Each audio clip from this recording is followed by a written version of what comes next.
regular coffee or decaffeinated? What's no different to you? Okay. Okay. Okay, we are on Chaf Aleph and Aleph. We are on 21a. We are discussing different types of tents that were made on Ohel. We're trying to understand what falls into the category of Ohel in the Torah. The Torah says laws of a tent. If someone who passes away, anybody that comes into the tent, since they're under the same roof, they all become contaminated. All the people that come into that roof, all the utensils that are under that roof, they all become contaminated, even though they don't come in direct contact with the dead body. That's the law of a tent. We had a machloket in the Mishnah if the tent was not made with the intention of being a tent. It was just naturally made. It became a tent by itself. Through the water created a tent, like boring a hole in the seawall, in the wall, the wall of the river. Or the last thing we said, the Gemara said, right, the common connection is, at the end of the day, there's a tent. There's some sort of roofing. Does that create, but it wasn't made with the intention to be a roof, but it's a roof. Would that serve as an animal went ahead and bore a hole in something, and then at the end, after the animal bore the hole, now you have some sort of covering over a space underneath. Let's say you have a space of a tefach underneath, and you have the cover of a tefach. Would that serve as a tent? So the first opinion Mishnah says it would serve as a tent. And Yehuda says if it was not made with the intention of a tent, it's not a tent. It doesn't have a status of a tent. And he brings up, and the Gemara suggests that the reason for Rabbi Yehuda is because we find the case, says Torah talks about ohel of a tent regarding the laws of contamination, and Moshe Rabbeinu spreads out the ohel. He spread out the Mishkan. The Mishkan was an ohel, was a tent, and it was man-made with the intention of being a cover. Moshe, man-made, meaning Moshe made the tent. He spread out the curtains over the Mishkan, over all the utensils, over everything that was underneath, over the boards, and that's called a tent. But if it's not made with the intention of a tent, the Yehuda says it's not a tent. That's the Gemara's understanding. The Gemara challenged this, that we found by the processing of the paraduma, the red cow, that Rabbi Yehuda says that you could use the stomach of the ox to serve as a tent for the child that would ride on top of the stomach of the cow to go to the shiluach to get the water that will be used, the spring for the paraduma. They wanted to make sure he will not become contaminated, the child. So they rode him on top of this big, wide ox. So therefore, any part of his body would be he would be on top of the ox, and that will create a separation between him and the ground. So if there is any dead body on the ground where they're traveling to go to the spring, there is a separation that will separate from the possible body that's underground to the child that's on top of the ox. What will be the thing that will contain the contamination? The tent provided by the stomach of the cow. And that tent, because a tent, if something's a tent, not only it has a stringency and has a leniency. The stringency is that anything that's under that cover becomes contaminated. The leniency is the tent contains the contamination. I mean, anything above the tent will not become contaminated. If there is no tent over a dead body, then the contamination goes all the way up. A tent stops. A tent being a cover on top of the contamination, it contains the contamination. Therefore, contamination will go above. So therefore, the Gemara says the stomach of the ox will serve as to contain the contamination, and therefore the child that's on top of the ox will not become contaminated. But that tent of the ox was not made with the intention of a tent. The ox grew up with a big stomach. It wasn't created. We don't at this point. The Gemara doesn't say it was created to serve as a tent. It's not created to serve as a tent, and yet we see it's even Rabbi Yehuda would agree it's a tent. So the Gemara is questioning what we said before. We said before I mean, so we see this is a contradiction in Rabbi Yehuda's opinion. Here we see Rabbi Yehuda says a tent that's not made with the intention of a tent still serves as a tent. The Gemara said the reason for that phenomenon is because that's a large tent. If even though it wasn't made for the purpose of a tent, but since it's large, it will also serve as a tent. Rabbi Yehuda would agree. What's called large? So the Gemara says the size of an egg loaf. An egg loaf is like the size of a head. It was the size of a head. It could eat. They say it's even it's like a size of a head of somebody. It's a large. They say over here, the fist of Ben Avtiach, which it's pretty large. It's a nice size. We'll see how they define it. It's a nice size, meaning much more than a tefach. It's much more this size of this cover, the width of the cover, and the width and the length of the cover is, the area that it would be. This tent, let's say, would be. It's not just a tefach, a 3-4 inch tent cover. It's multiple, let's say, tvachim, multiple tvachim. Let's say, if we'll say that's the size is. Right, and the axe, right, and the axe. If you look, the stomach of the axe is very. It's not just 4 inches. The stomach of the axe is, the length is very. It's a very long. It's a nice long, long cover.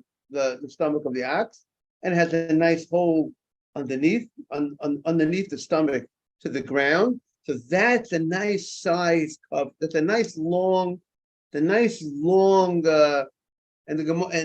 that we're gonna. Rabbi Yehuda will agree that it is a tent, even though it wasn't made with the intention of a tent. But that size, the size changes the dynamics. The size makes it. Listen, you got to call it a tent. You got to call it. This is considered a tent. So his argument about the kavanah of making it a tent. If it's a tefach, if it's a small, it's only when it's a small cut. Right here, it won't exist because it's such a lot. It takes up a large area. Right, exactly. They say over here, it's like the size, the head of a person. But if it would be a tefach, if it would not be the size of a head of a person is a couple of tvachim. It's more than 4 inches. The head of a person. The head of a person, usually a person's shoulder is around close to 5 feet, and then the person, but between the shoulder and the head, the head of a person could be 9 inches or something, whatever. What 9 to 12 inches could be the head of a person. So therefore, that's the size of this, and it has this length, and it has this hollow space underneath, which is also like 9 inch, a certain amount of inches, nice amount of hollow space underneath. So that will be considered a tent. And the Gemara says, we concluded on Friday, Tanya Nami Hachi, that we found such a thing. We're in 21:8:2.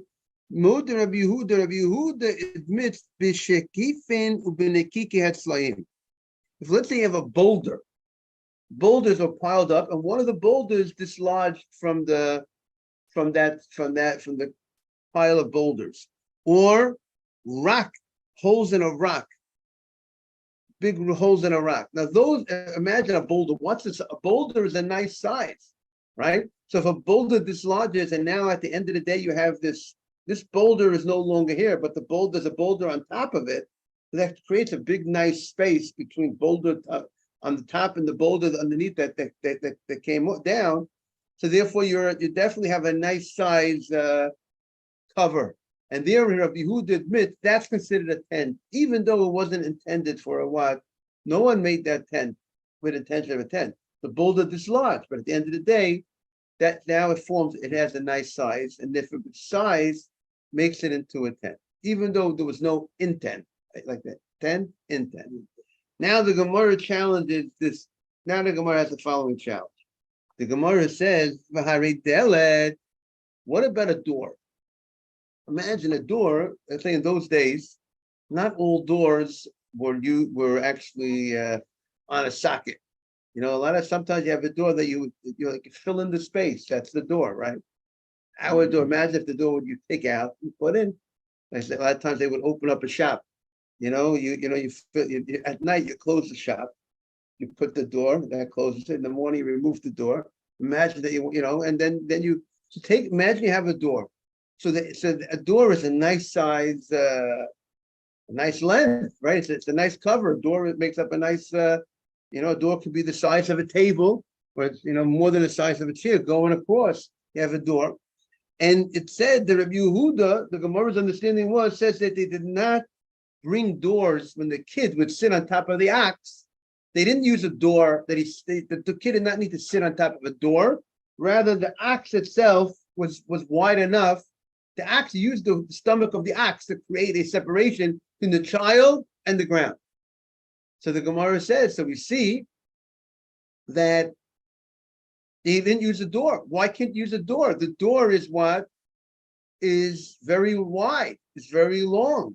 So why didn't they use a door? According to you, the Gemara that they just said, you just told me that if it is very wide, if the tent is more than a tefach, the size of a head, if it's a certain nice size, you said Rabbi Yehuda would agree it's considered a tent.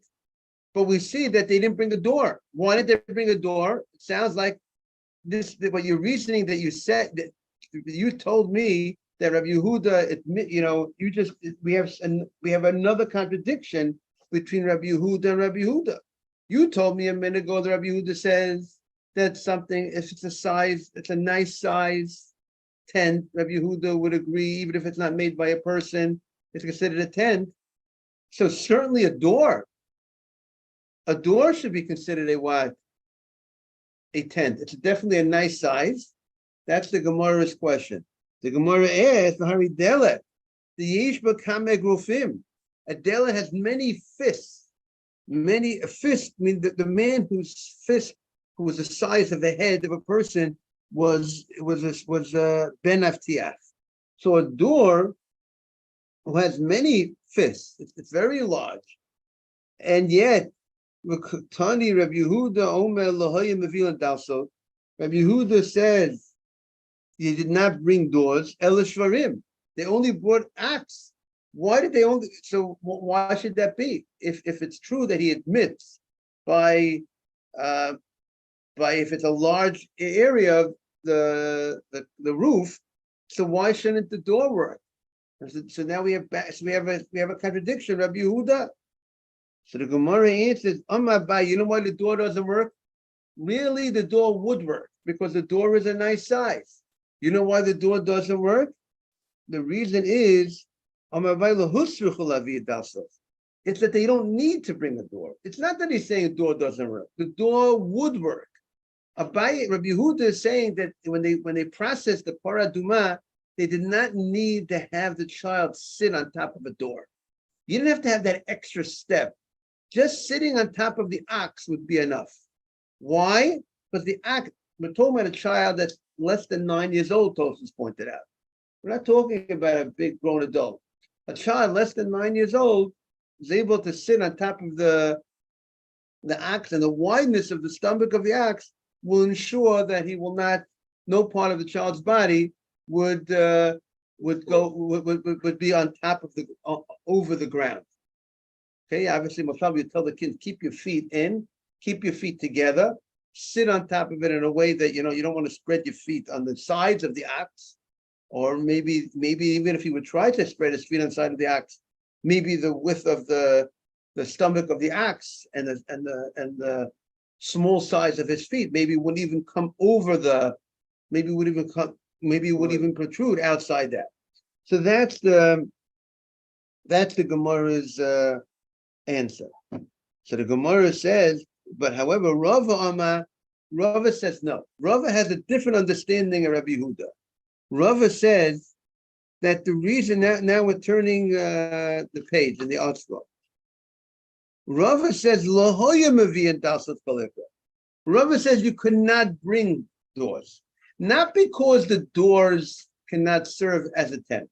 The doors could serve as a tent. Why? Meaning it's not a problem with the fact that because at the end of the day, even though it's not the common tent, it's not made generally for a tent, right? I mean, the logic, the Gemara was also thinking that a door is similar to something. A door is not made for the intention of a tent. Just like the crack in a rock is not made with the intention of a tent. Even now, even though you want to use the door for the purpose of a tent, but that's not the norm. That's not even when you want to use it as a tent, but that's not the way that a door is generally used. It's not the way that a door is used. Because Tosfos gets into the issue. I mean, Tosfos is going to say, but you're making the door here with the intention of serving a tent, so it should definitely work. One thing, but that's not. Rashi says it's not the Gemara to use a door for a tent. All right. So what we're saying now is Rava says the reason why they didn't use a door was because when Aleph in the art scroll is 21a3. Lahoyim Evian Dalso Kolika, they didn't want to put the child on top of the door. You know why? The kid is going to get very comfortable. He has a whole door, he has a whole door to sit on. And you know what's going to happen? He's going to go ahead and maybe he's going to move around on that door. And then maybe one part of his body will go outside the door. And if it goes outside the door, then it might be on top of a corpse that might be hidden under the ground. And therefore he become contaminated. So therefore the door was not a good idea to bring a door. They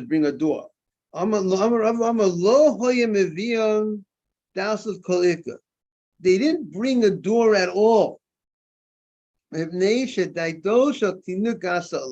Because a child gets very comfortable.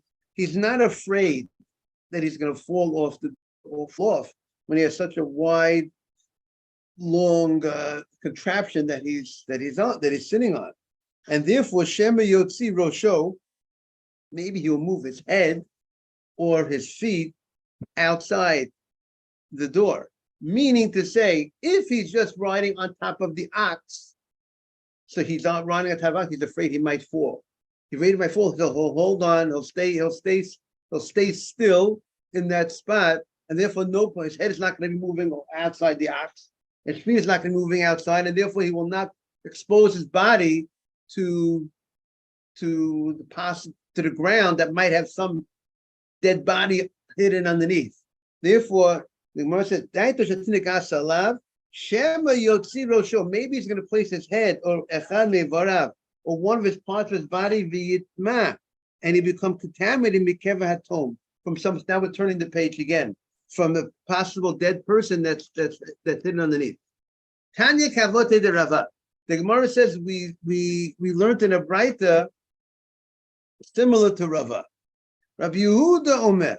Rabbi Yehuda says, Lo hoyemevian dalsot kolika. They didn't bring the door. They did not bring a door for the child to sit on top of the door. Why not? Why shouldn't the child sit on top of the door and the door should serve as a nice tent, a nice separation? A child is very comfortable on top of a door, right? He'll get himself comfortable. And Shema Yotzi Rosho Ech Mevar, maybe he's going to place his head. You got it, Adam? His head or one of his limbs, B'yitma B'kervatom, and it become contaminated if there's some sort of dead body underneath the ground. Elamevin Shmarim, we bring Shvarim Hamitzrim. We bring these oxen that were from Egypt. Most probably the Egyptian oxen were very wide, very big, just like they were known for their horses. We know the Egyptians, so maybe their oxen were also very wide. Their stomachs are very wide, but the children would sit on top of these ox. The coastal shall ever be a dame, and they would have the cups made out of stoneware, which is not susceptible to contamination. That will be in the hand to draw the water from the from the spring, and when they reached the Shiluach spring, when they needed the water, which they're going to use to put the ash of the paraduma in, they're going to mix it with the ash of the paraduma. Yodo, they went down off the ox, umilum, and they filled up the cup of water with the stone cup with water. But all and then they went right back on top of the ox, and they sat on the backs of the ox, and that big wide back separated the child from the ground. So in case there's any dead body underneath, there's this wide ox stomach that acts as a separation, as a tent between the dead body that might be underneath and the children that are on top. And therefore we know the children did not become contaminated throughout their ride, through their trip from the courtyard in Yerushalayim where they were staying, that special courtyard, until they reached the Mei Shiluach. They're not going to come contaminated. I want to wish everyone a beautiful day. We're back tomorrow at 6:15. If we could start at